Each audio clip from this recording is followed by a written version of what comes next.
Olá, tudo bem?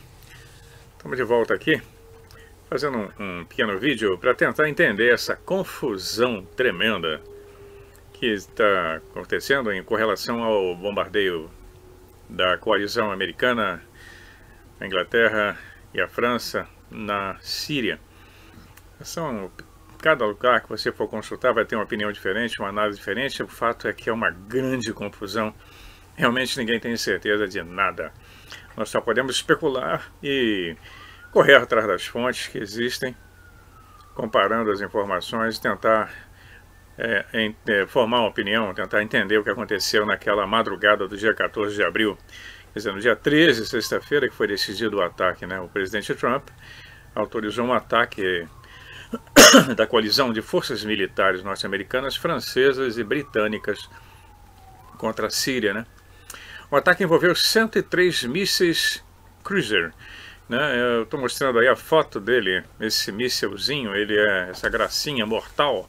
Ele custa, cada um deles, $1.870.000, vai variar um pouquinho o preço, depende do equipamento, dos eletrônicos e do estilo. Eles são mísseis que um deles pode alcançar 1.533 milhas ou 800 milhas, né? Então dá, puxa vida, quase 2 vezes Rio-Brasília. Então você tem diversos modelos, mas a base do preço é $1.870.000 cada um. Foram 103, né, disparado contra instalações sírias anteriormente associadas, né, à produção de armas químicas, né. Essas instalações, elas supostamente estavam envolvidas num ataque com arma química uma semana antes, que aconteceu no dia 8 de abril em Douma, num subúrbio de Damasco. Após esse ataque com mísseis, que foi bem limitado, né, o Trump disse no seu Twitter e nos jornais que os ataques foram bem sucedidos e declarou que a missão estava cumprida.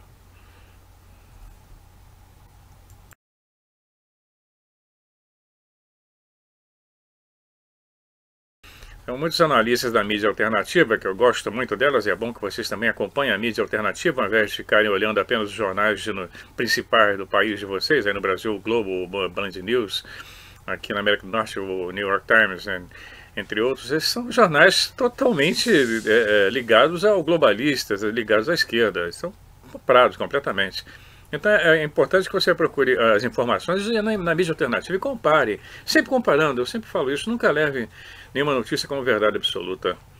Então muitos analistas acreditaram que esse ataque de armas no dia 8 de abril não foi orquestrado pelo governo sírio. Eu também acho, é maluquice. Eles estavam ganhando, já está terminando essa guerra, ele ia dar um tiro no pé.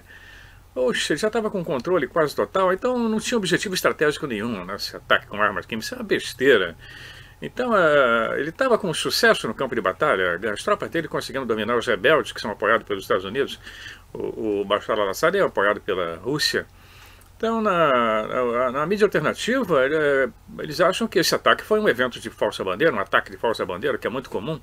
Eu tenho comentado nos meus vídeos e em algumas lives que eu tenho participado que uma das grandes preocupações do mundo atual são os ataques de falsa bandeira. Não tinha nenhum sentido esse ataque com armas químicas numa aldeia, num subúrbio. Isso é loucura. Então, o que, na verdade, esse ataque de falsa bandeira queria era arrastar os Estados Unidos e seus principais aliados muito mais profundamente na guerra civil da Síria. Isso aumentando essa guerra que já estava chegando ao final e um prelúdio para um ataque maior contra o grande inimigo deles, que é o Irã.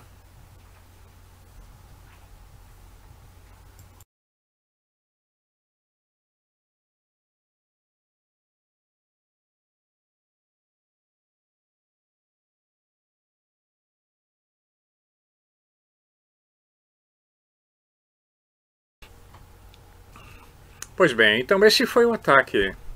Será que o ataque que o Trump realizou não foi um prelúdio para os Estados Unidos se envolverem mais profundamente nos conflitos sírios e iranianos através de um evento de falsa bandeira e muito transparente? Então, qual foi o verdadeiro objetivo do Trump para alcançar um propósito estratégico completamente diferente? Será que ele estava querendo, com isso, provocar um fim rápido à guerra na Síria, essa guerra civil, e impedir uma nova guerra com o Irã? Bom, para encontrar uma resposta, segundo alguns autores e pesquisadores, eu não sou um especialista na área, mas eu tenho consultado vários especialistas por aqui, e nós vamos ter que dar uma olhada no que eles chamam de o informante. Né? Esse informante ele mandou mensagens para algumas agências e com o nome de QAnon.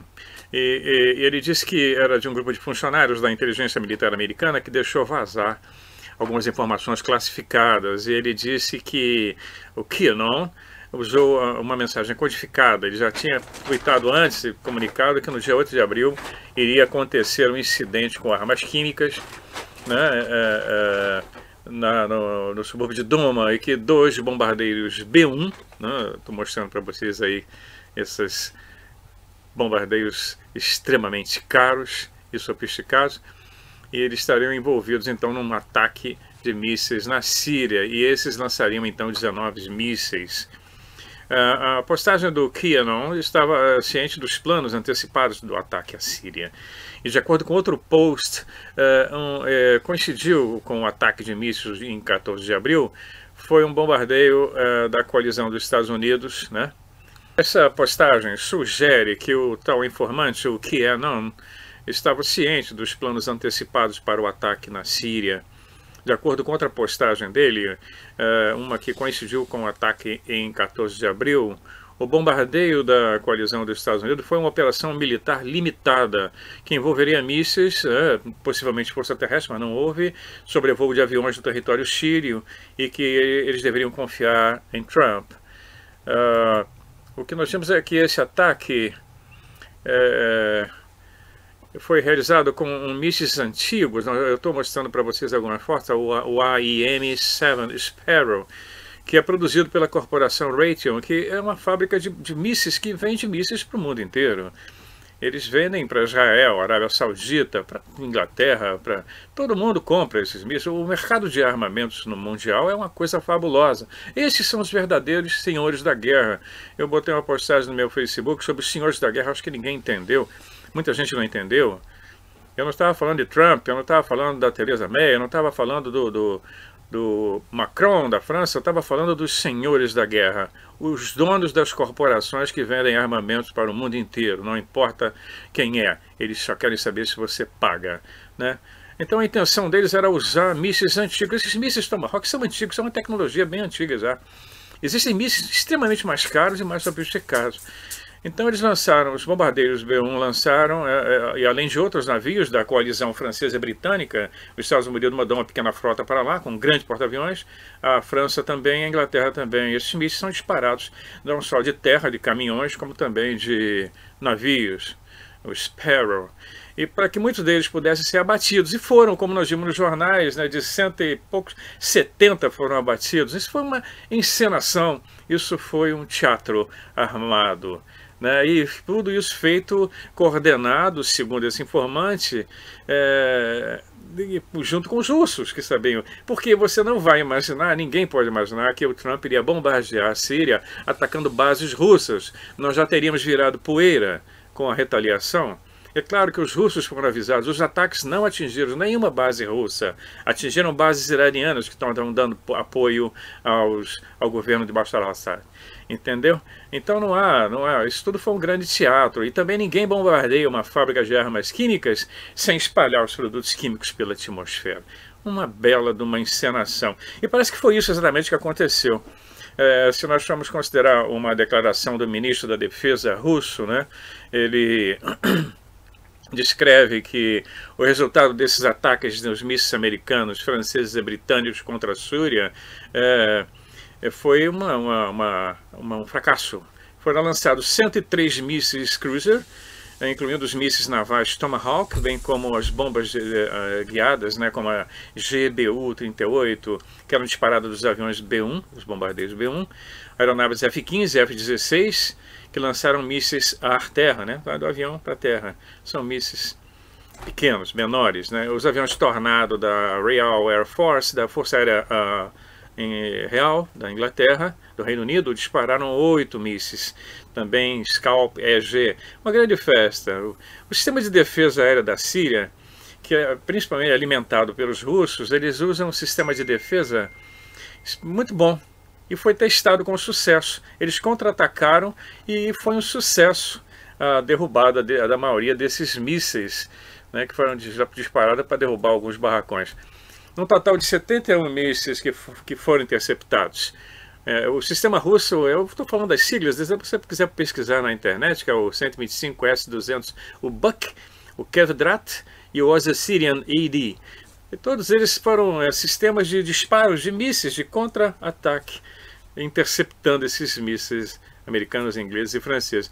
Isso aí provou a alta eficiência do armamento sírio e a habilidade dos profissionais que foram treinados pelos russos.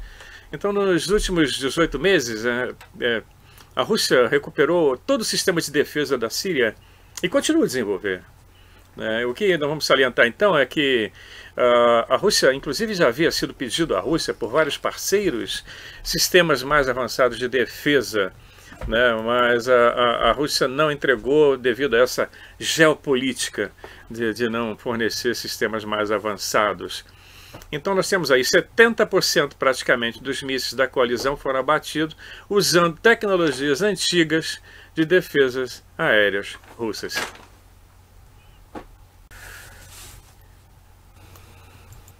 Esses números eles são publicamente contestados pelas fontes do Pentágono. Em vez disso, eles destacam o sucesso dos mísseis em atingir seus alvos, né?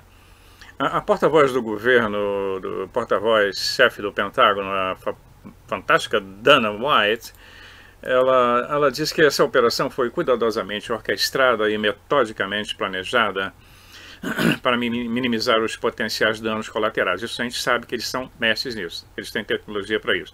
Oficialmente, até onde eu pude ler, tinham 3 mortos. Então, tudo que tem acima disso é especulação e invenção. Ela continua afirmando que assegura que tomaram todas as medidas de precaução para atacar apenas o alvo e atingimos todos os alvos com sucesso. Então, qual é a avaliação mais precisa do sucesso dos mísseis, né? Se nós aceitarmos as informações do informante QAnon, sugerindo que a tecnologia de mísseis antigos deveria ser usada, são, como eu falei, mísseis antigos, e provavelmente que a declaração russa seja a mais precisa. A Rússia disse que pretende avançar com a modernização do sistema de defesa aéreo sírio usando a tal da tecnologia S-300. Isso vai aumentar significativamente a capacidade defensiva do sistema aéreo sírio para torná-lo, então, virtualmente invulnerável ao ataque aéreo limitado, né, como esse que foi usado agora. Quer dizer, esse tipo de ataques não daria mais certo. Então, a intenção russa de melhorar as defesas antimísseis da Síria acaba de mudar o equilíbrio estratégico do poder. Ter um sistema de defesa aéreo virtualmente impenetrável para os ataques aéreos limitados vai negar à maioria dos atores estrangeiros a capacidade de intervir militarmente na guerra civil síria. Então a Rússia aparentemente está dando as cartas, é o que nós podemos entender. Então o verdadeiro perdedor do ataque de mísseis pode ser Israel, que lançou mais de 100 ataques aéreos contra as forças sírias e seus principais aliados. O Irã, o Hezbollah, né, que no Líbano, durante a Guerra Civil Síria. O Irã luta junto com os rebeldes, desculpe, o Irã trabalha em comum acordo com o governo sírio, e o Hezbollah também é apoiado por eles. Tanto que nesse ataque, alguns alvos iranianos foram atingidos, não alvos russos. Então a Rússia agora ela tem uma justificativa de adequar o sistema de defesa que ela sempre quis, né, colocando esse sistema mais avançado. Então países como, por exemplo, Israel vão ter dificuldade de intervir na guerra civil, como anteriormente fazia de uma forma tranquila, sem nenhuma dificuldade, né? Só apenas um jato deles foi abatido no dia 10 de fevereiro, que consta aqui nesse blog, num ataque a uma instalação iraniana. Então, isso a gente consegue ver que o Irã e o Hezbollah também terão uma capacidade de atacar maior, sendo que eles têm um sistema de defesa melhor agora. Então essa confusão não acaba nunca. Talvez na geopolítica isso vai forçar que Israel chegue a um acordo com o regime de Bashar al-Assad sobre a questão da guerra civil, né? Então, nós vamos ver que com a interceptação de 70% dos mísseis, qualquer um estado que possua defesas aéreas russas vão poder suportar qualquer tipo de ataque de mísseis limitado, como foi testemunhado agora com essa exibição. Uma coisa bem complicada. É um jogo de xadrez mortífero. As pessoas ficam achando que é o Trump que decide, que é o Putin que decide, que é o Macron, que é a Theresa May. Mas não existe isso. Eles são marionetes de um sistema muito mais poderoso que não aparece, que está nos bastidores. Nos Estados Unidos nós temos o que eles chamam de Deep State, pode ser grandes corporações que influenciam. Os senhores da guerra, o dono das indústrias que são envolvidas com as guerras, eles faturam bilhões e eles não podem deixar de ganhar esse dinheiro. Quando uma guerra acaba, uma outra logo é iniciada, uma é realimentada, retroalimentada. Isso não para nunca. Eles são pessoas completamente envolvidas, são psicopatas, cujo único desejo é o poder pelo poder e o dinheiro. Eles estão pouco ligando para quem morre e quem deixa de morrer. Então nós vamos ver que nesse teatro armado, que é para vender sistemas, vender mísseis, de um lado os aliados do governo americano viram que os seus mísseis são antiquados e precisam ser reformados, então vai haver uma nova encomenda e fica esse jogo para lá e para cá, e a população civil é quem mais sofre, como sempre na história da humanidade. Isso mostra também, voltando aos ataques, que um ataque também contra o Irã seria fracassado. Então isso foi um aviso, né? Então esse famoso informante, o QAnon, ele disse que o Irã é visto como uma grande ameaça. Eles são inimigos. O Irã é inimigo de Israel, histórico, né? E é inimigo da Arábia Saudita. Então aí nós entraríamos naquela coisa, a Arábia Saudita é sunita e a Pérsia, o Irã, é xiita. Essa briga, eles se matam entre eles em nome do mesmo Deus. Então, desde 2013, Israel e a Arábia Saudita, que eram inimigos, estão trabalhando em conjunto para uma campanha militar surpresa contra o Irã. Então você vê como é confusa essa coisa. O inimigo do inimigo meu é meu amigo. Isso é um ditado árabe bem antigo. Então a campanha militar surpresa seria destinada a arrasar, né? Com o Irã, uma campanha militar surpresa. Então eles tinham programado isso para 2013. Até saiu no jornal Sunday Times que uma vez eles foram inimigos jurados, como eu acabei de falar, né? A agência Mossad, que é a agência de serviço secreto israelense, estava trabalhando com autoridades sauditas em planos de contingência para um possível ataque ao Irã e seu programa nuclear. E se ele não for contido, né, que eles estão loucos para desenvolver seu programa nuclear, ter uma bomba nuclear. Para um muçulmano fanático, matar ou morrer é uma glória. E não estão nem aí. Eles estão atrás das 70 virgens. Então, nós podemos ver que a história é um grande xadrez. Os jornais simplificam muito. Colocam apenas uma tentativa de tomada dos oleodutos, da passagem pela Síria, a Rússia está interessada, os Estados Unidos, a Europa. Isso tudo é uma cobertura para um conflito que eles querem que não termine. E que se terminar ali, vai recomeçar em outro lugar. No fundo, lá por trás, lá por baixo tem o petróleo. Porque a Rússia é autossuficiente em petróleo. Os Estados Unidos são autossuficientes em petróleo. Os Estados Unidos têm o OPEP aqui ao lado. Acontece que eles não exploram petróleo no território americano. Por enquanto é melhor importar, né? Como o Canadá também é autossuficiente em óleo, petróleo e gás. Então essa guerra tem outros motivos. Isso chama-se geopolítica demoníaca. Bom, para finalizar esse imbróglio, com muitos dos quebras-cabeças sobre as reais motivações entre os ataques, um ataque limitado de mísseis, né, que o Trump dirigiu contra a Síria em resposta a um incidente que provavelmente era de falsa bandeira, todo mundo percebeu isso. A declaração dele como missão cumprida é muito provável que venha apenas para mostrar que os Estados Unidos não se aprofundariam, não estariam se aprofundando mais nesse envolvimento militar, né, na guerra da Síria. O objetivo seria ajudar a promover o fim da guerra, expondo assim, mostrando como são sofisticadas as habilidades de defesa da Síria, que estavam se tornando assim devido à assistência russa. Isso aí neutraliza rapidamente a superioridade aérea de Israel na região e pressionaria para acabar com esse apoio encoberto de grupos armados sírios que combatiam um regime de Assad. Então, nesses jogos de guerra, o objetivo estratégico real me parece que seria antecipar um ataque militar surpresa contra o Irã, por parte de Israel e da Arábia Saudita, uma coisa incrível, e aí revelando como os sistemas avançados de defesa aérea da Rússia se tornam eficazes. Isso agora com o Irã implementando agora os sistemas mais sofisticados, né, fornecidos pela Rússia, em torno das suas instalações nucleares e militares, seria um exercício fútil para Israel e a Arábia Saudita lançar um ataque de surpresa. E com isso nós vamos considerar assim, que tudo isso foi um grande teste. Olha aqui, ó, você não vai me atacar mais, que eu posso me defender. Derrubei 70 mísseis seus. Então, considerando as limitadas tecnologia da aviação e mísseis, que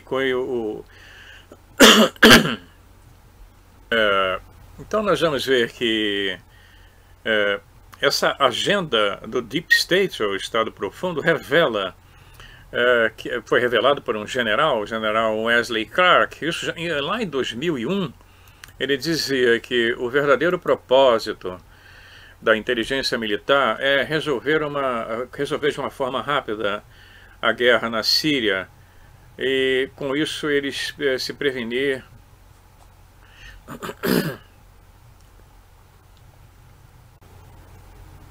Bom, então nós podemos ver que o Deep State continua trabalhando. Eles têm uma agenda que nós não conhecemos evidências, nós só podemos especular, né? Mas há toda essa trama envolvendo demonstrações de poder de um lado e de outro. Essa é um resumo do que eu pude captar aqui nos blogs e nas reportagens sobre o assunto. Mas lidar com o assunto da Síria e toda aquela região do Oriente Médio, é necessário que se conheça a história da região. A história começa muito antes. Eu tenho comentado nos meus vídeos aqui sobre a Irmandade da Serpente. Essa história começa desde lá da Suméria, vem avançando até os dias de hoje. Existem outras. Aqui, o problema do Oriente Médio envolve os sistemas econômicos, sistemas religiosos, sistemas militares, interesses das grandes potências, entender como aquela região foi formada depois da Segunda Guerra Mundial, porque antes da Segunda Guerra Mundial não existia Iraque, não existia Egito, não existia Jordânia, não existia Síria, não existia nada. Aquilo era um deserto com grupos de nômades. Esses estados, esses países foram criados depois da Segunda Guerra Mundial, e é bom entender como essa coisa foi formada, como essa geopolítica foi estruturada depois de acordos que foram feitos entre as grandes potências no final da Segunda Guerra Mundial. Praticamente quase toda aquela região pertencia ao Império Otomano, ao Império Turco, né? Os turcos sempre, que não são árabes, é bom que vocês saibam disso, os turcos vieram do Cáucaso. É uma raça extremamente guerreira, um povo maravilhoso. Eu tive a felicidade de conhecer a Turquia. Um povo fantástico, um país belíssimo. Mas toda aquela região pertencia ao Império Otomano. Até o Egito, tudo isso pertencia a ele. Com a queda do Império Otomano, com o fim da Primeira Guerra Mundial, toda aquela região foi dividida pelos senhores da guerra. Pois bem, então ficou aí um resumão, mas não um resumo definitivo. Como eu disse, essa história é extremamente complexa. Eu acabei de ler num jornal aqui que o Macron já mandou anunciar que qualquer tentativa de outro ataque químico, o Reino Unido e a França iriam reagir e contam com o apoio dos Estados Unidos. Continua a mesma coisa. Os jogos de guerra têm que continuar. Então pode acontecer um outro ataque de falsa bandeira, suposta falsa bandeira, porque esse ataque ninguém comprovou nada. Então toda essa história, esse imbróglio, vai continuar, infelizmente. Essa é uma das versões. eu pude captar, uma que faz bastante sentido tudo isso. Mas como eu disse no início, é importante estudar a história da região, a história de como aquela região se formou, desde lá do tempo dos Sumérios e dos Anunnakis. A coisa começa 5.000 anos atrás, por aí, e vem se desenrolando e se desenvolvendo até hoje, uma agenda completamente louca. E sobre isso que nós vamos continuar a falar nos próximos vídeos. Mas tá aí, eu agradeço a audiência, espero ter esclarecido alguma coisa. Um abração a todos vocês.